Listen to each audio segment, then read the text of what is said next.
standing so much in your own way, by having an ego.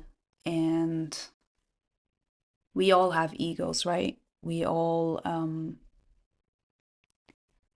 have that, and it's a very primitive way of living when you run all your life with the ego.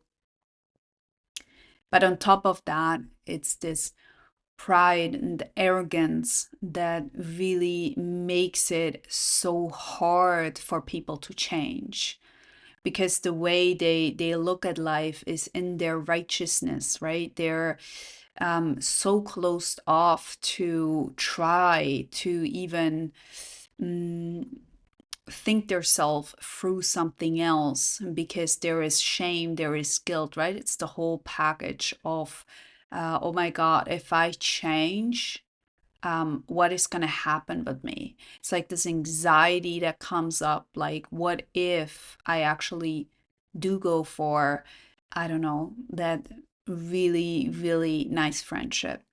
What if um, what if I really let myself be the person I am? And then this arrogance comes in, like, no, we have everything under control.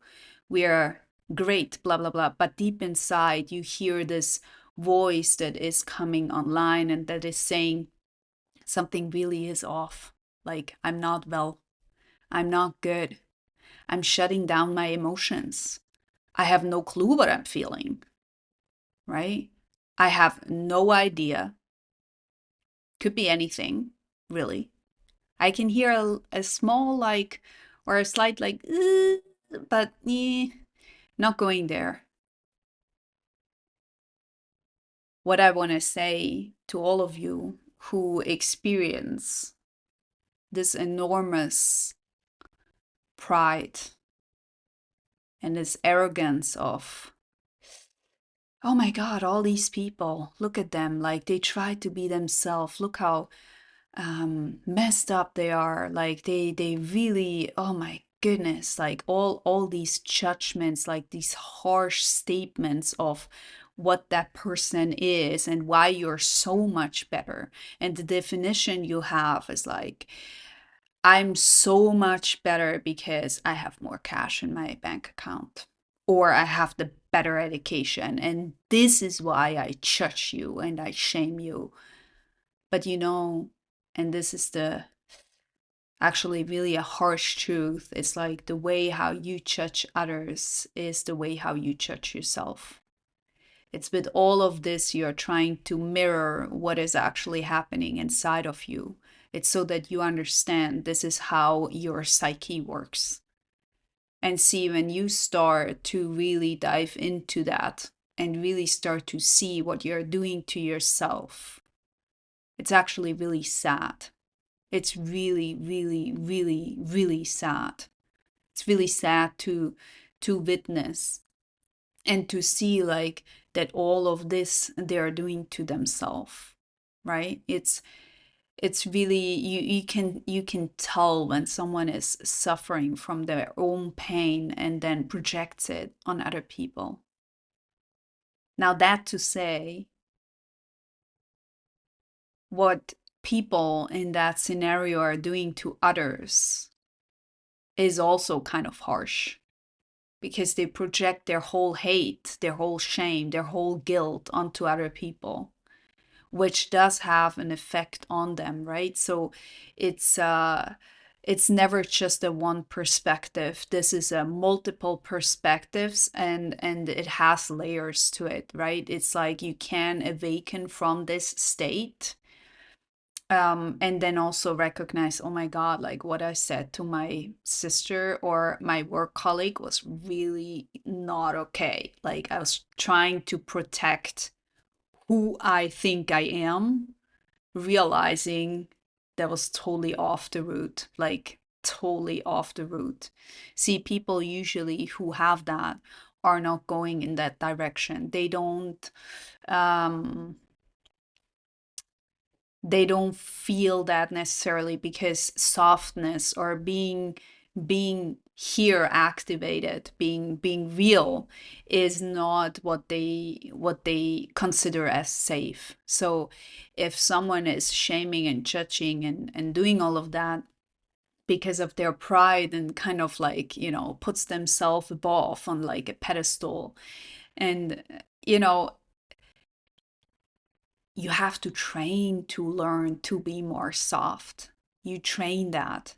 It's a skill, actually. You train to be more in your body. You train to be more available, more present, right? With yourself, but also with people, right? It's like, I don't want to feel anything. Okay, numb, numb, numb. I don't feel like these people, they don't feel that much. And if you're the one who is not feeling that much, well, the first thing really is to just allow yourself for, I don't know, maybe 1 minute, to be like, okay, what is present? Like, show me. Body, show me, you know? Because the truth is, we have to we have to let all these emotions that are stored in our bodies, we have to get them moving so that they can be transformed. And if we keep pushing them down, all we get is like a kind of a volcano, right? And in the when you're getting older, it can turn out that you are getting super bitter, that you are getting really angry, really upset. Like, all of this is such a marker to recognize, okay, I may want to change. I may want to work on myself.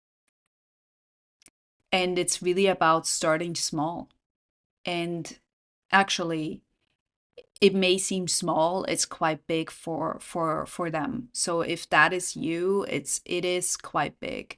And it's an understanding of, okay, I'm learning, and it's okay to make mistakes. Again, for them, making mistakes or not doing it right, making everything wrong, like, that's a big thing. They have a hard time to recognize that this is a learning path every single day. Life is teaching you to struggle. Like, the first couple of times you struggle because you don't know how to really feel yourself. It's a learning. It's a path, it's a learning, and you're allowed to learn. You're allowed, like, not to know. And the more you learn about yourself, the more you start to understand, okay, actually, I have no clue. Like, and that's so nice, because it's like, okay, but I also understand I can't control life. See, these people have the feeling that they can control every single thing. They have a plan A to Z on how things work in their life. Okay, there is a problem, but their brain is already so many steps in front. And if they have not a plan, like, to cover it up, which is actually in society, it's called like the problem solving skill, which is so, I mean, it's really it's not really good skill. Like, it's a skill that you have for coping. You use it because else your mind is in such an anxiety high, such a panic modus, that you try to prevent that. And if you have any of that, I tell you, you go and read my book. Even if you try to just find a little bit more peace, I tell you, my book is going to help you. My book will help you to find more presence and to find more peace within yourself. See, all we are doing right now is to find more peace, to be more connected to who you are, to learn to accept who you are. And not with all those masks, not, you don't need to accept your masks, but what you need to accept is, this is how I did life. 60 years I did life like this. 50 years, 30 years, you know, this is how you did it, because you didn't knew that it would be possible any different. And you were not awakened enough, you were not ready enough to find any tools, anything that helps you to release those old patterns, behaviors. And you see,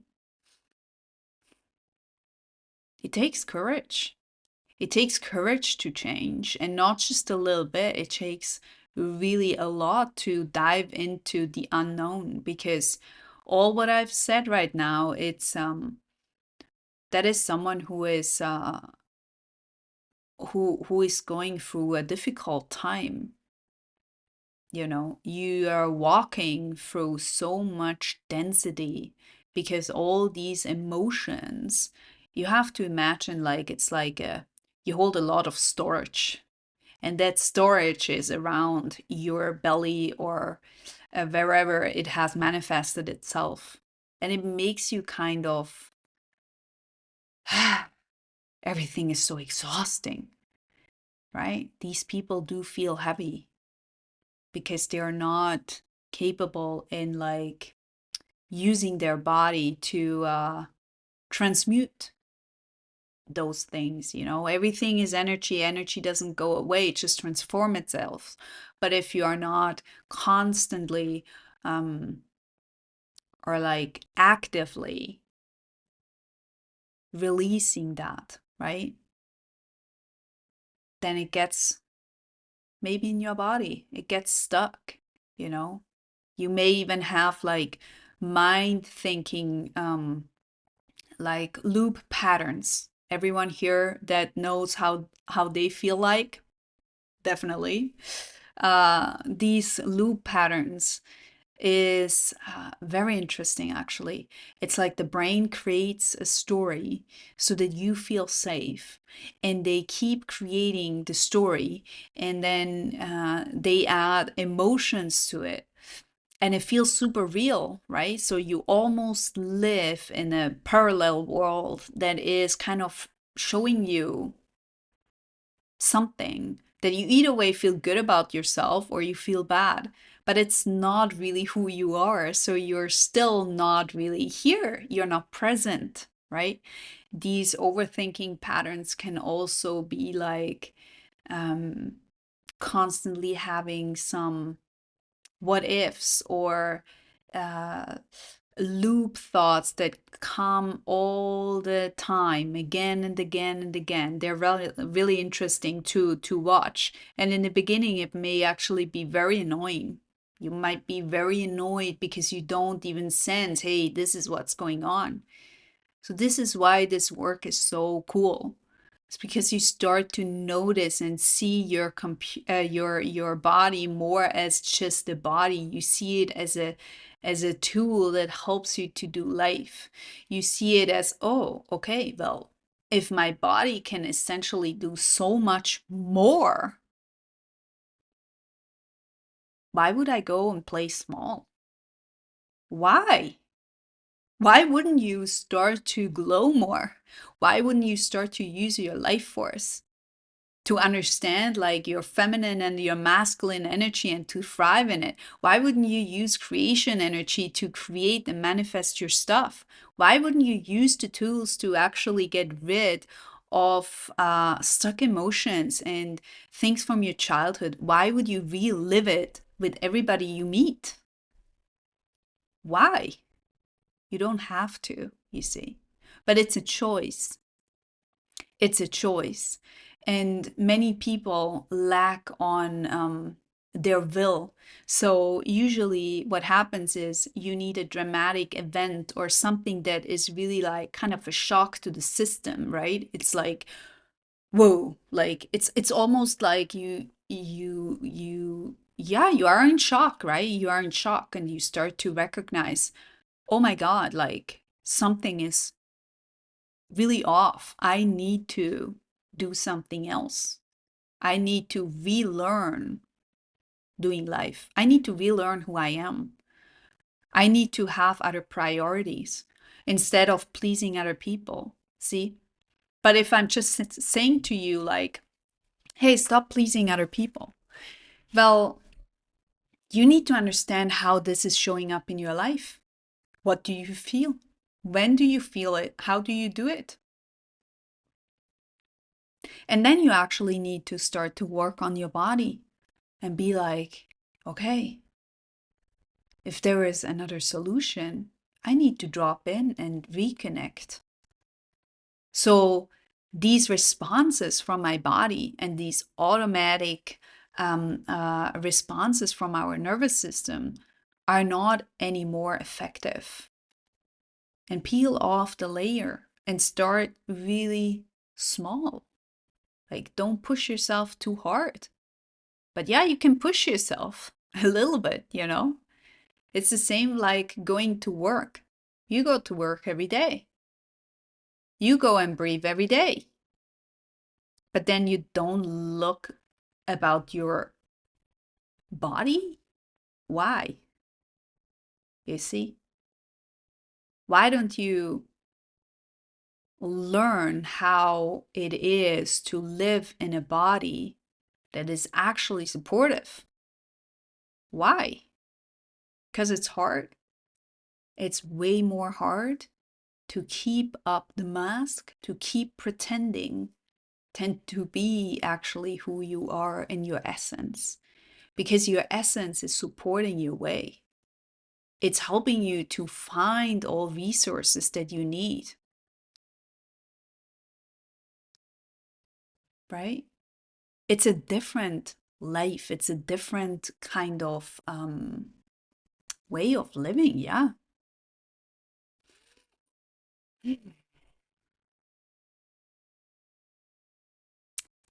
All right, you guys. I think we covered most of it. I hope. Let's let's go for a little recap at this moment. So in the first part of the video, we talked about the discovery course, which I have placed 2 weeks ago on YouTube for free. So go and check that out. We also talked about feedback and from whom to receive feedback and from whom to maybe, step away and don't take the feedback in any way personal. I really think like that's important. See, just because you are starting something new or just because you are doing something doesn't mean that every feedback is valid and is good or is in your highest good. And then the last part, we talked about people who are quite heavy and have a lot of density and start to, or maybe want to start to work on themselves from the mind into the body, drop from the mind into the body instead of going and having your mind always active. Start to learn how to drop into your heart, be present in your heart, learn to compose your emotions and stop suppressing all of them because they're stored somewhere if you're not transmuting them. They don't go away. It's really about learning the mechanics of your body to then feel more whole in your body, feel more of who you are in your wholeness because you are already whole. But if you're operating from a system that is constant lack, you have a problem. Okay? If you are constantly seeking something from a lack, like attention, love, all of that, you become, or you look always for mirrors to show you that lack. And if you are not open and willing to feel that mirror, that projection that you actually are doing to other people, it gets more intense and more intense and more intense. So you can work on that, and it's not, the work will never be over. But it's also not like, hey, I have to go into healing camp and I don't know. You don't need, you don't need crystals and tarot cards and all these esoteric stuff. Like you can just learn to drop in, and in a very grounded way, which is very important for me. It's all about learning and mastering yourself, but not in a I need to solve, but in a loving way, in a grounded way, in a way where you feel home. Okay, everything is about coming home on this channel. Yeah, I think with that said, oh yeah, if you want to check out the book, um, and if you want to be one of the first ones who receive an update on the book, like as soon as it's out, you can register on the newsletter. I think I said that already. And if you are looking to work one-on-one with me, you can do that as well. All details for that, pricing, how it looks like, uh, what is required from you, all of this is on my website. So either way, you can do this in German or you can do this in English. Choose either way. Yeah, and with that said, speak soon. Thank you so, so much for your attention, for being here, for being present, for doing all you're doing. And I hope you have a wonderful day, a wonderful week. And I'm probably going to be here shortly again. So